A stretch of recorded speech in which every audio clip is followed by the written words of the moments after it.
Amados irmãos e irmãs, nós vamos meditar nessa manhã o que está escrito na primeira carta de João, no capítulo 2.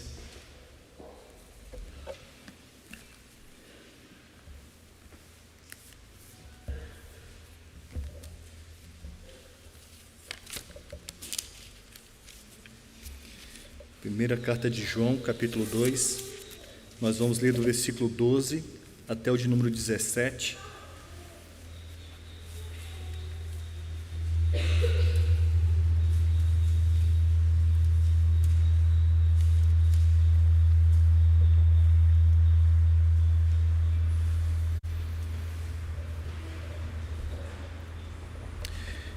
Diz assim o texto bíblico: Filhinhos, eu vos escrevo porque os vossos pecados são perdoados por causa do seu nome. Pais, eu vos escrevo porque conheceis aquele que existe desde o princípio. Jovens, eu vos escrevo porque tendes vencido o maligno. Filhinhos, eu vos escrevi porque conheceis o Pai. Pais, eu vos escrevi, porque conheceis aquele que existe desde o princípio. Jovens, eu vos escrevi, porque sois fortes e a palavra de Deus permanece em vós e tendes vencido o maligno. Não ameis o mundo, nem as coisas que há no mundo. Se alguém ama o mundo, e o amor do Pai não está nele. Porque tudo que há no mundo, a concupiscência da carne, a concupiscência dos olhos e a soberba da vida, não procede do Pai, mas procede do mundo. Ora, o mundo passa, bem como a sua concupiscência. Aquele, porém, que faz a vontade de Deus, permanece eternamente. Vamos orar mais uma vez? Senhor, somos gratos por estarmos aqui nesse lugar. Somos gratos porque o Senhor se revelou a nós através da Tua palavra. O Senhor inspirou homens do passado para escrevê-la, para chegar até aqui. Te pedimos nessa manhã, Senhor, ilumina os nossos corações para que possamos compreender, possamos entender a Tua palavra e que ela mude, através da ação do Teu Santo Espírito, a nossa forma de pensar e de agir. No nome de Jesus. Amém. Amados, no dia de ontem aconteceu algo que chamou a atenção de muitas pessoas na cidade de Capitólio, um grande acidente. Algumas pessoas estavam passeando ali em embarcações, vendo os cânions que tinham ali, e de um momento para o outro, uma pedra se desprendeu e matou 7 pessoas, machucaram outras, mas foi um grande susto. Era algo como, quem viu o vídeo, era algo que assustava. Parecia um filme, aquele acontecimento. Isso trouxe à minha memória o que nós vamos meditar um pouquinho nessa manhã. Às vezes, nós estamos vivendo num local, estamos desfrutando de um local, de um momento da nossa vida, onde nós olhamos ao nosso redor e achamos que tudo o que está ao nosso redor é seguro. Achamos que estamos bem, não há problema nenhum, não há perigo nenhum. Mas a gente tem que ter cuidado, porque às vezes a nossa vida está baseada em ensinos que não são ensinos do Senhor. São ensinos frágeis, são ensinos que, na realidade, são falsos. Nos dão uma falsa garantia, uma falsa segurança. E com um pequeno acontecimento, aquilo ali acaba ruindo e traz desestabilidade em algumas vidas, em outras causa verdadeira morte. Eu quero olhar para o texto que João escreve, e João, ele sabe que no meio da igreja estava se espalhando um conhecimento de falsos mestres. Na primeira carta de João, ele escreve a respeito da certeza da salvação. Por quê? Porque existiam alguns homens que passavam a teologia, um ensinamento, uma doutrina, que era necessário ter um conhecimento especial, e gerava na igreja a incerteza, gerava na igreja uma insegurança, um medo da sua salvação. João traz testes claros sobre como alguém pode ter essa certeza, a certeza da salvação e ter comunhão com Deus. João, ele busca encorajar a igreja, ele busca realmente animar a igreja na caminhada com Deus e dar algumas recomendações em relação ao mundo. Ao considerar essa carta, lembro que João está escrevendo sobre a inspiração do Santo Espírito de Deus e ele dá claras instruções igualmente inspiradas pelo Senhor, direcionadas pelo Senhor. João sabe que há uma grande batalha.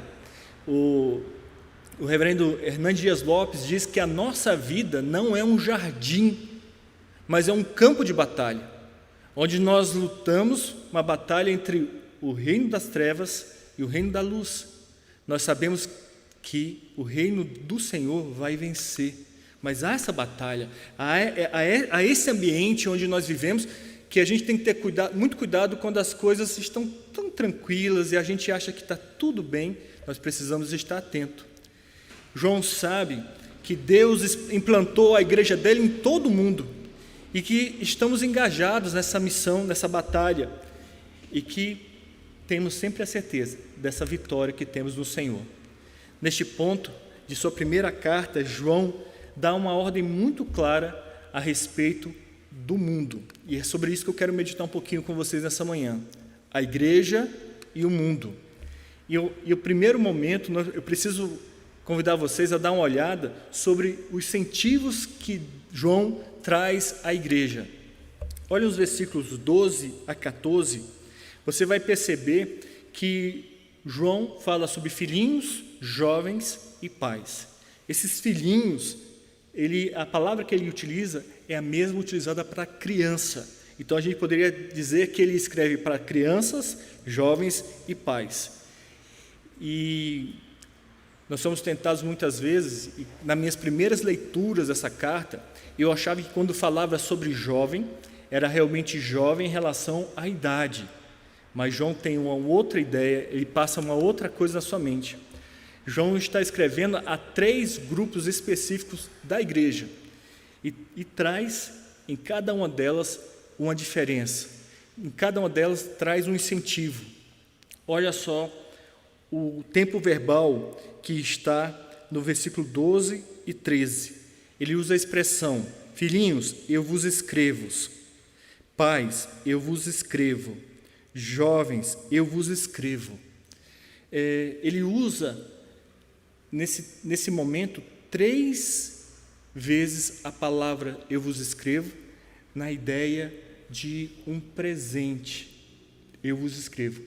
Na sequência, ele vai usar essas 3 categorias e vai dizer o seguinte: eu vos escrevi, trazendo para nós um tempo auristo, que é conhecido também como auristo epistolar, que, deixa eu ler aqui que agora eu vou precisar ler. Embora o tempo verbal grego empregado aqui, o auristo, escrevi, possa referir-se a uma carta do passado, ele poderia referir-se também ao mesmo livro. Isso é chamado de auristo epistolar. Então, João, quando escreve, eu vos escrevo, quando ele fala eu vos escrevi, ele vai fazer a conexão com o que ele escreveu antes. E aí você vai ver que há uma repetição: crianças, jovens e pais. João deseja encorajar a igreja, lembrando do seu relacionamento com Deus. Deus quer trazer à memória o nosso relacionamento com Deus. Ele dirige cada um desses 3 grupos que existem dentro da igreja, essas 3 divisões.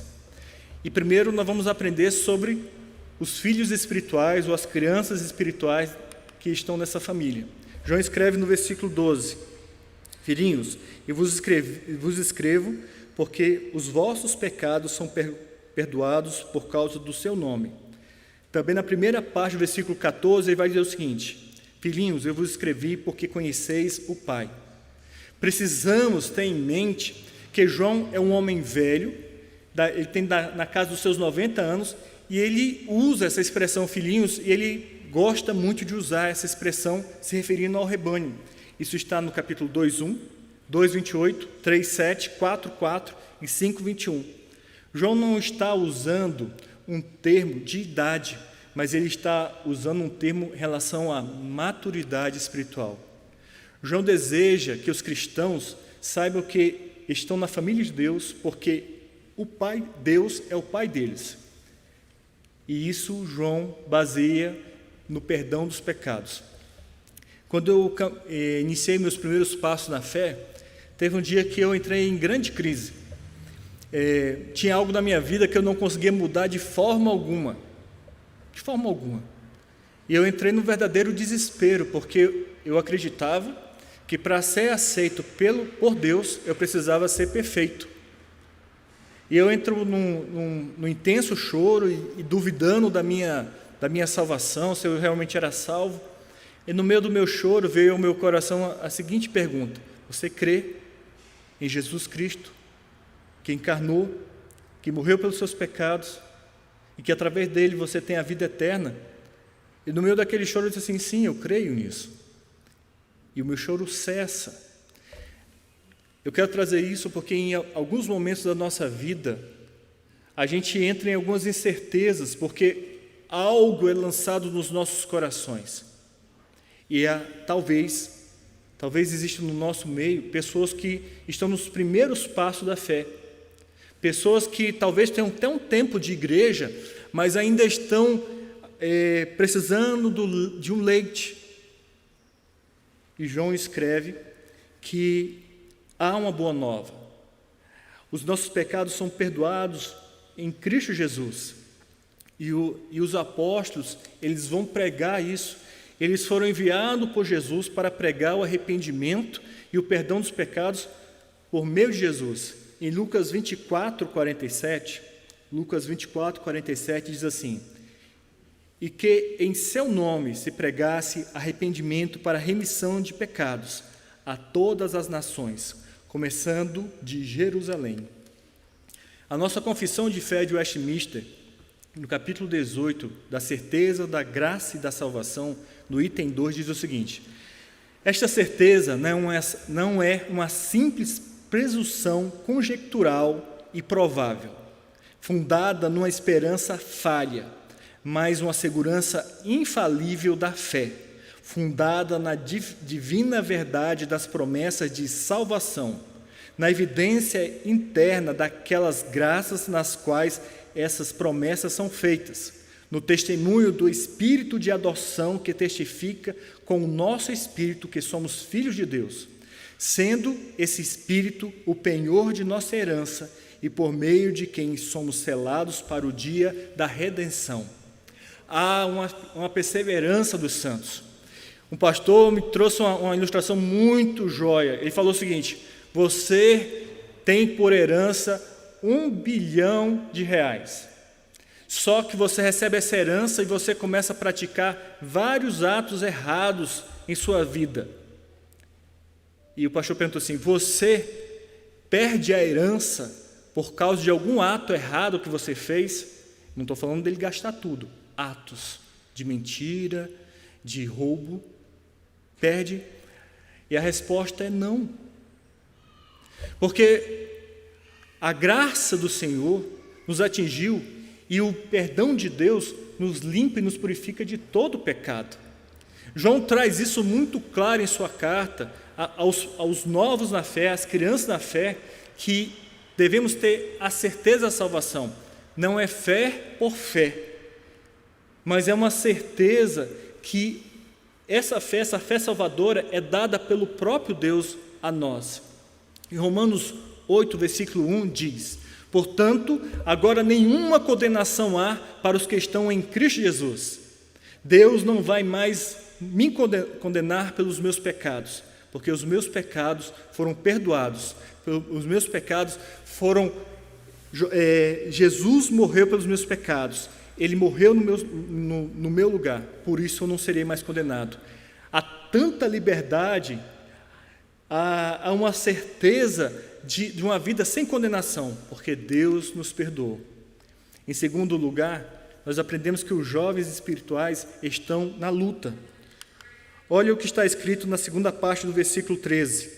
Jovens, eu vos escrevo porque tendes vencido o maligno. Agora, na segunda parte do versículo 14. Jovens, eu vos escrevi porque sois fortes, e a palavra de Deus permanece em vós, e tendes vencido o maligno. Há dois momentos nesses versículos que falam sobre maligno, sobre os jovens vencerem o maligno. A expressão jovens, elas falam de crentes que estão crescendo e amadurecendo. São pessoas que têm resistido o maligno. E como é que eu e você sabemos que temos vencido o maligno? Lendo, aplicando a palavra de Deus diariamente em nossas vidas. Você se lembra o que acontece com Jesus imediatamente após o batismo? Ele é levado pelo Espírito ao deserto para ser tentado pelo diabo. Ele enfrenta 3 tentações, e cada uma delas, Jesus responde com a palavra, está escrito. Isso em Mateus 4:4, Mateus 4:7 e Mateus 4:10. Ele cita versículos bíblicos. Se Jesus, o Filho de Deus, teve que citar versículos, citar a palavra de Deus para vencer o maligno, e ele faz isso para o nosso ensino de forma pedagógica, nós precisamos muito mais. Há uma perda significativa na atualidade, porque muitas vezes nós não decoramos versículos. Há uns 20 anos, há uns 30 anos atrás, na escola dominical havia uma disputa sobre decorar versículos bíblicos. A palavra vai dizer que guardei a tua palavra no meu coração para não pecar contra ti. É necessário guardar a palavra para podermos nos defender, apagar as setas inflamadas do inimigo com o escudo da fé. Mas como nos defender, como nos proteger, se nós não temos nenhuma palavra, nenhum versículo, nada no nosso coração? Quando João escreve, aqueles que já não são crianças, eles estão crescendo, estão amadurecendo na fé, eles falam assim: vocês têm vencido o maligno, porque vocês têm aprendido, vocês têm guardado, vocês têm obedecido a palavra do Senhor. Então, além de saber que temos a fé, nós temos a salvação em Cristo Jesus, nós devemos reter essa palavra, nós devemos obedecer essa palavra, nós precisamos ter a palavra. Algumas pessoas falam assim: você está aí com a sua espada, mas a espada não é sua, a espada é do Espírito de Deus, é o Espírito, a espada do Espírito, é a palavra de Deus que te defende de todo o mal. Mas em terceiro lugar, nós aprendemos que os pais espirituais estão na fé. João escreve afirmações idênticas no versículo 13a e no 14b. Ele diz assim: pais, eu vos escrevo porque conheceis aquele que existe desde o princípio. Depois ele vai dizer no 14: pais, eu vos escrevi porque conheceis aquele que existe desde o princípio. A palavra conhecer não se refere apenas ou simplesmente a uma habilidade intelectual. Em vez disso, a palavra conhecer, eu já disse isso outra vez, eu vou repetir, ela tem muito mais a ver com conhecer profundo, um conhecer que tem uma ligação entre um conhecimento que há entre o marido e a esposa. João conhecia Jesus há mais de 70 anos. E como é que você pergunta assim: Ricardo, como é que ele conhecia mais de 70 anos se o ministério de Jesus foi em 3 anos? É porque quando João fala que conhecia ele desde o princípio, ele não quis dizer que com o tempo ele se tornou um grande teólogo, mas ele quis dizer que ao longo dos anos, na convivência com Jesus, com a convivência com o Mestre, ele tinha adquirido uma fé sólida, uma fé que ela se familiarizava com grande intimidade com o Salvador. Esses 3 incentivos que João traz à igreja, ele exorta a igreja a conhecer o Senhor. Ele já está falando de pais. Crianças esperam que alguém alimente. Jovens guardam a palavra e começam a amadurecer com essa palavra. Mas as pessoas maduras que já estão dispostas a oferecer, a suprir a necessidade dos outros, esses fazem porque conhecem o Senhor. Sabe que eles não estão ali apenas para serem servidos, mas para servir, para serem modelos, para serem exemplos. Falhos? Sim. Sim. Porque conhece a Deus e conhece a si mesmo. Sabe das suas deficiências, mas sabe que existe um perfeito. Existe um Salvador, existe um Senhor. Então, João escreve a 3 categorias dizendo o seguinte: vocês precisam saber que vocês são salvos. Vocês precisam reter a palavra para vencer o maligno. Vocês precisam conhecer o Senhor. Ele deseja que eles sejam fortalecidos nessa batalha contra o reino das trevas. Um outro ponto que eu quero trazer à igreja são recomendações sobre o mundo. João traz isso para a igreja. João agora se volta para algumas orientações que são importantes para os crentes que desejam ter a certeza da salvação em Jesus. E a primeira dele está no versículo 15. Olha aí o versículo 15. Ele diz assim: não ameis o mundo, nem as coisas que há no mundo.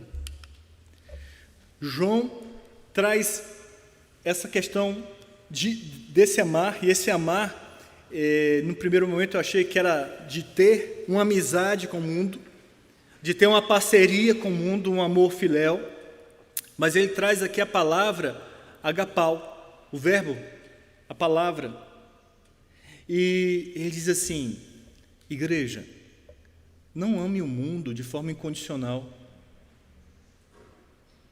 não ame o mundo a forma de qualquer preço, não ame o mundo de forma que você não se preocupe com o que Deus tem oferecido a você, não ame as próprias paixões, as próprias vontades, não ame aquilo que o mundo diz, que você tem que ser feliz a qualquer preço. João traz essa expressão de mundo, ele traz 3 vezes nesse versículo, e ele traz mais 3 vezes no próximo versículo, mas na sua carta ele usa a palavra mundo 23 vezes.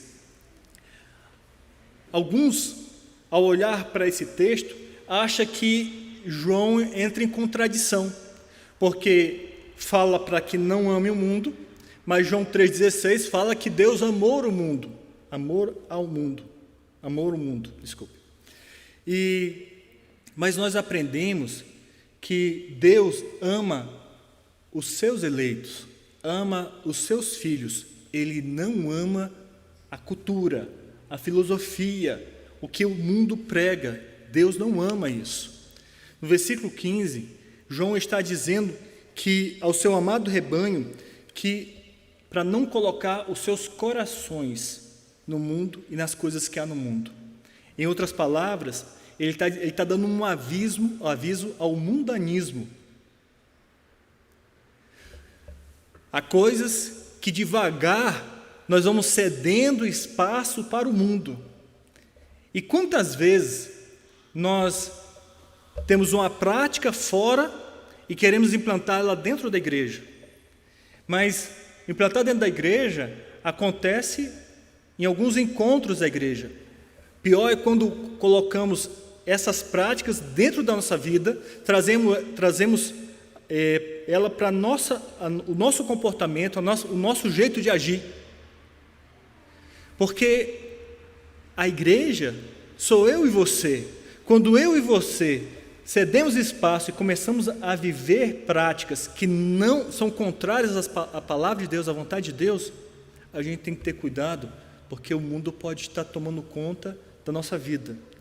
O mundanismo é um sinal que o amor de Deus não está em nós. E João vai mostrar algumas razões porque não devemos amar o mundo. João diz no versículo 16, olha aí: porque tudo que há no mundo, a concupiscência da carne, a concupiscência dos olhos e a soberba da vida, não procede do Pai, mas procede do mundo. João apresenta 3 razões das quais nós não devemos amar o mundo. Não devemos amar o mundo porque os desejos da carne apelam para o nosso apetite. No versículo 16, João escreve: os desejos da carne. A palavra carne se refere a todos os nossos apetites impróprios, não apenas desejos sexuais impróprios. Penso como um comentarista chamado William Barclay, ele diz o seguinte: a concupiscência da carne se refere a ser glutão nos hábitos alimentares, escravo no prazer, luxurioso e frouxidão moral, egoísta no uso de bens, desatento de todos os valores espirituais e extravagante na satisfação dos desejos materiais.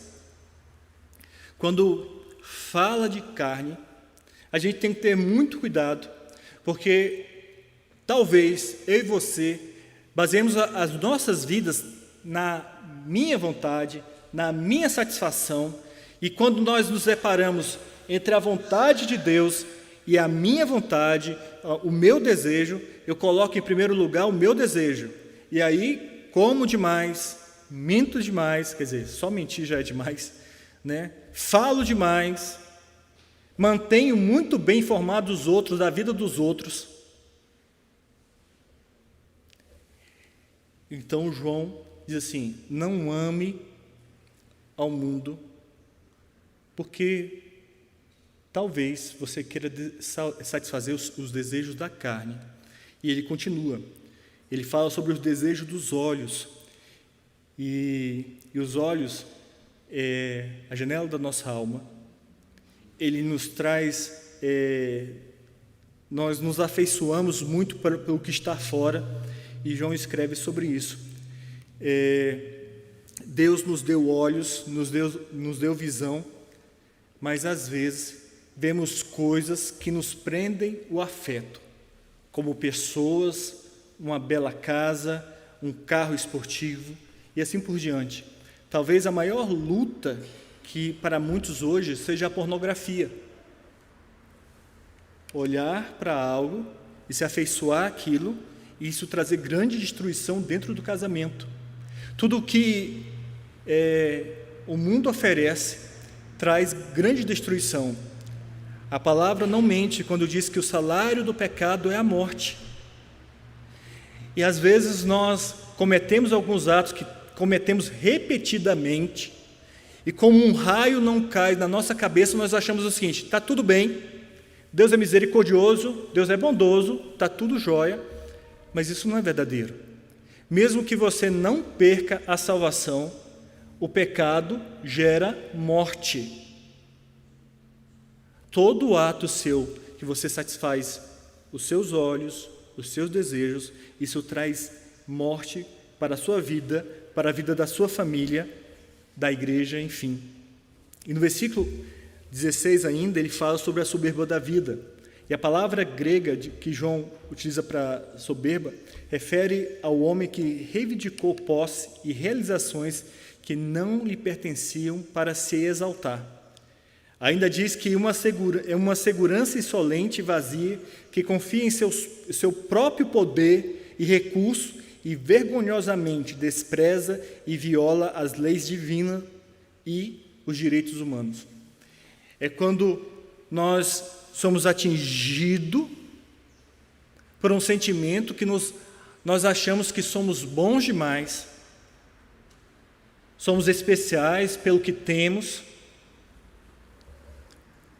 E é muito interessante porque existe a possibilidade de nós, eu e você, nos sentirmos melhores do que o outro, por causa do que eu possuo financeiramente, por causa da minha cor, pela minha descendência.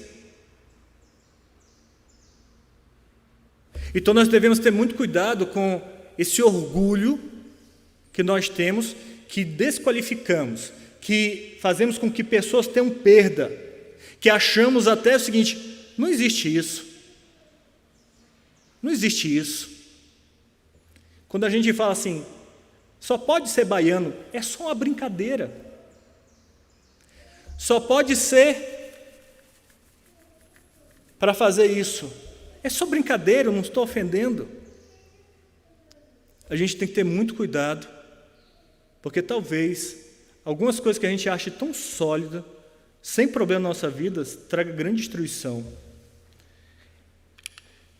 A Nova Versão Internacional, ela diz assim, traduz bem esta frase referindo-se à ostentação dos bens, ou seja, gabar-se do que tem e faz.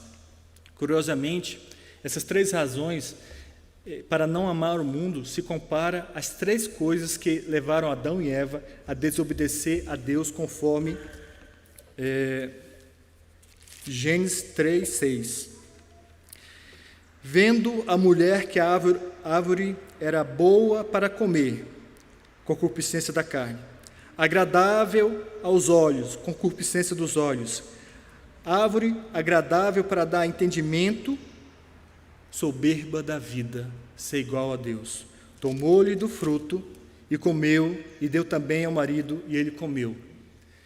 Essas 3 coisas que o mundo oferece, e está em vários momentos da Bíblia, e são fraquezas que a gente tem que ficar atento, porque o mundo oferece e às vezes nós abraçamos isso que o mundo oferece. Mas em segundo lugar, eu quero trazer para você que o mundo, ele é passageiro, ele não é eterno. Isso está no versículo 17. João conclui esta sessão com o versículo 17, dizendo o seguinte: ora, o mundo passa, bem como a sua concupiscência, aquele, porém, que faz a vontade de Deus permanece eternamente. O mundo, como conhecemos, ele não vai durar. Você sabe disso? O mundo que conhecemos, ele vai passar, ele não vai durar. E foi bacana ouvir alguém dizendo amém, mas muitas vezes eu e você vivemos como se o nosso mundo fosse eterno, como o nosso local de morada fosse aqui. É uma loucura. Eu vou contar um pequeno exemplo. Como nós achamos espaço, logicamente não é errado, mas nós achamos espaço para que os nossos filhos estudem, tenham conhecimento acadêmico. Nós nos preocupamos que os nossos filhos façam exercício físico, coloquemos eles em alguma atividade física.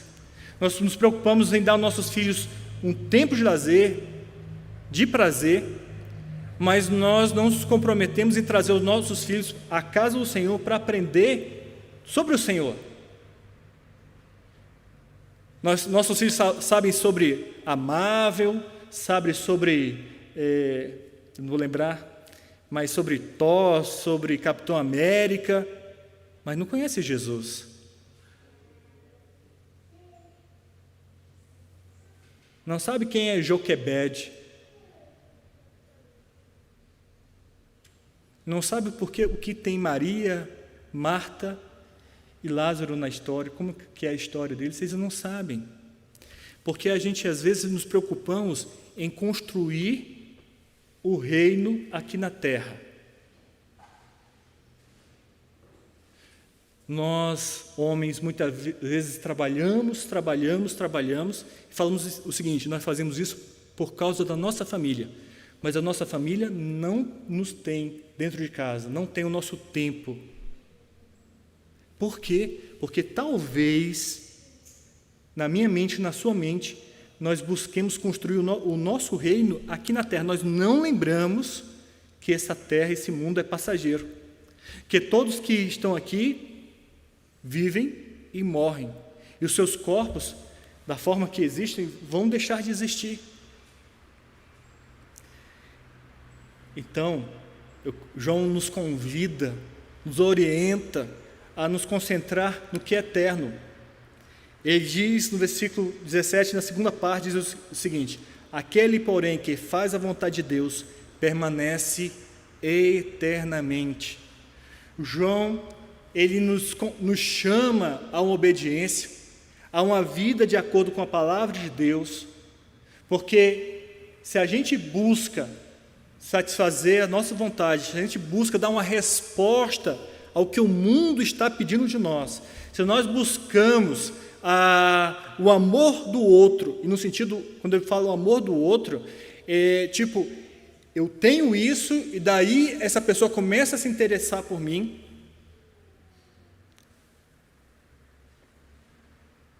a gente pode não estar vivendo de forma que acreditemos que aquele que obedece, que permanece na vontade de Deus, vai viver eternamente. Não é simplesmente professar uma fé. Não é simplesmente evidenciar essa fé. Não é simplesmente crer em Jesus pela própria sabedoria. João Calvino vai dizer que se alguém anseia pela sabedoria de Deus, terá que renunciar à própria sabedoria e pedir luz divina. Muitas pessoas da nossa cultura, elas pensam que estão indo para o céu. Eles têm uma sensação intuitiva que existe vida após a morte, porque Deus colocou isso no coração do homem. Isso está em Eclesiastes 3:11. Pôs a eternidade no coração do homem, diz a nossa Bíblia, a nossa palavra. Mas homens e mulheres acreditam que Jesus é o Salvador dos pecadores. Eles podem expressar essa fé, mas eu quero te dizer que em Tiago 2,19 vai dizer o seguinte: crer tu que Deus é um só, fazes bem, até os demônios creem e tremem. Os demônios também acreditam na existência do Jesus histórico, na existência de Jesus, mas eles não irão para o céu. Então qual é a chave? Qual é o segredo que João traz aqui? É um novo nascimento, é uma vida de obediência, um filho de Deus que agrada ao Pai Celestial. Ele tem na sua vida uma obediência aos princípios e mandamentos do Senhor. Eu quero concluir. João nos motiva, nos orienta, nos recomenda a crescer na fé e fazer a vontade de Deus. Devemos desejar crescer na fé, fazer a vontade de Deus. Estamos no mundo, mas não somos do mundo. Não devemos amar o mundo.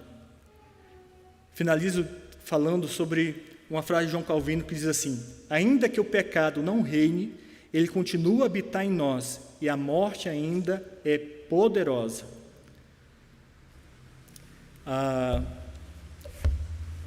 Certa vez, um empregado falava para o seu patrão que tinha um grande desejo de participar de um cruzeiro, de estar no mar e andar no mar e poder comer daquelas coisas bonitas que tem nas propagandas. E certo dia o patrão decidiu dar um presente para ele. Disse assim: José, no mês de maio você vai fazer um passeio, vai fazer um cruzeiro. Se prepare.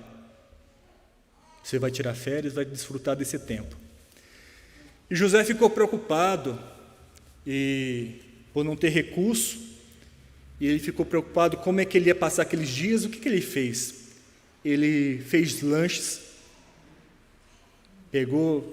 fez sanduíche, preparou os pães, e num determinado dia ele foi para aquela viagem, porque a viagem era cara e não tinha condições de pagar. Então ele precisava se alimentar, já que a passagem estava paga. E no primeiro dia foi tudo bem. No segundo dia o pão já não estava tão bom, a ponto que aquele pão endureceu e embolorou. Estragou aquele alimento que ele tinha, estava estragado. Ele começou a sentir fome e criou coragem e perguntou para um dos garçons, ele disse assim: eu estou com muita fome. Eu posso fazer qualquer coisa, mas me dê algo para comer. E o garçom falou o seguinte: o senhor tem direito a tudo. Quando foi comprada a passagem, o senhor tinha direito a toda a alimentação. O senhor poderia ter se alimentado desde o primeiro dia de todas as coisas que são oferecidas nesse lugar. E ele ficou assustado com aquilo. Muitas vezes eu e você ganhamos um presente de Deus e achamos que é pelos nossos méritos, é pelas coisas que nós acreditamos, no que acreditamos, no que foi ensinado os nossos familiares no mundo, e aí acabamos comendo um pão embolorado, um pão amassado, porque nós não sabemos o que Deus garantiu para todos nós na cruz do Calvário. Algumas vezes nós temos uma vida que comemos o pão que o diabo amassou. João orienta a igreja o que precisamos crer como filhos, como jovens, como pais. E nos orienta assim: não ameis o mundo. Por mais que aquelas estruturas sejam tão seguras, por mais que dê um certo prazer nos capitólios da nossa vida, a falsa crença, a crença errada, ela pode trazer grande destruição às nossas vidas. Criamos na palavra de Deus. Vamos orar? Melhor, vamos nos colocar em pé? Vou fazer já a oração final. Vamos colocar em pé, vamos fazer a oração final. Faremos a oração do Pai Nosso e depois a bênção. Vamos orar. Senhor, te agradecemos por esse tempo aqui. Te agradecemos pela Tua Palavra. Te pedimos, ó Deus, que ela seja boa semente, que caia em nossos corações e que os nossos corações sejam terra fértil, que produza 100 por 1. Que a Tua Palavra nos desperte para um novo estilo de vida, ao qual não amemos o mundo, não amemos aquilo que o mundo oferece, porque desde o início da vida dos nossos pais, Adão e Eva, isso trouxe a morte a todos nós. Que não amemos o mundo, mas que amemos o Senhor, que saibamos que o Senhor nos deu a vida eterna, que guardemos a Tua Palavra, que prossigamos em conhecer o Senhor. E Pai, que isso reflita na minha vida espiritual, na nossa vida espiritual, que isso reflita dentro dos nossos lares, que isso reflita nos nossos locais de trabalho, que sejamos maridos melhores, esposas melhores, filhos melhores, pais melhores, empregados melhores, empregadores melhores. Deus, que o Teu Evangelho nos atinja e nos mude, nos transforme completamente. Assim oramos no nome daquele que nos ensinou a orar, dizendo: Pai nosso que estais nos céus, santificado seja o Teu nome. Tua vontade, assim na terra como nos céus. O pão nosso de cada dia nos dai hoje. Perdoa as nossas dívidas, assim como nós perdoamos aos nossos devedores. Não nos deixes cair em tentação, mas livra-nos do mal, pois Teu reino, o poder e a glória para sempre. Amém. Que o Senhor te abençoe e te guarde. Que o Senhor faça resplandecer o seu rosto sobre ti e tenha misericórdia de ti. Que o Senhor levante o seu rosto sobre ti e te dê a paz. Amém e amém.